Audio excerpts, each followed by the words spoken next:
Hello everybody and welcome to another Tech Minute video. My name is Tom from 6 Foot Networks.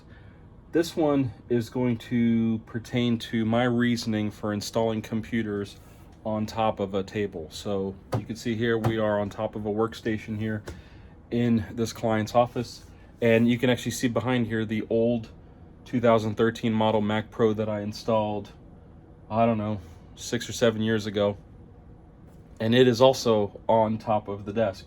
Now that one was more so designed for desktop, with the form factor being as small as it is.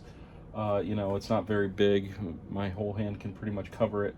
But this machine shares some design similarities with this guy. This is the brand new 2019 model Mac Pro, aptly named the Cheesegраter for its design.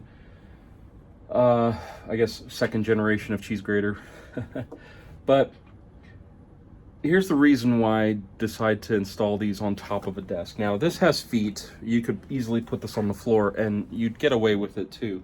The problem is that in order to get into this machine, you have to, use this little turn handle here, turn it, and then you lift up on this, and you essentially expose the inside of the computer. Now, if this is on the floor, you might not be able to do so, especially if it's under a desk. But also, you have to consider that this computer breathes in this way out the back.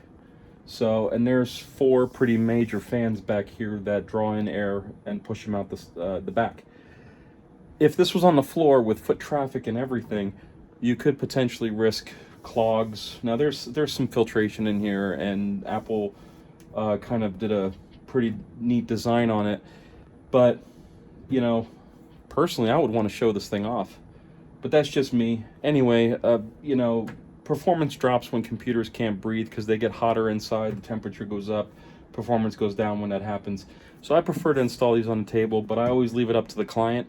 I'm going to install this right here where it's standing, and I'm going to replace these 2 Apple displays that are connected to that Mac Pro, that trash can there, with 2 LG 5K displays. And this is going to sit right here. Also, you have some, your power buttons right there, right here, and there's your USB-C ports, Thunderbolt 3. So, I don't know, it's easy enough to plug stuff in when it's right next to you, I think. It is what it is, to each their own. If you like this video, give it a thumbs up. If you really liked it, please consider subscribing. It really does help out the channel. And until next time, thank you for watching.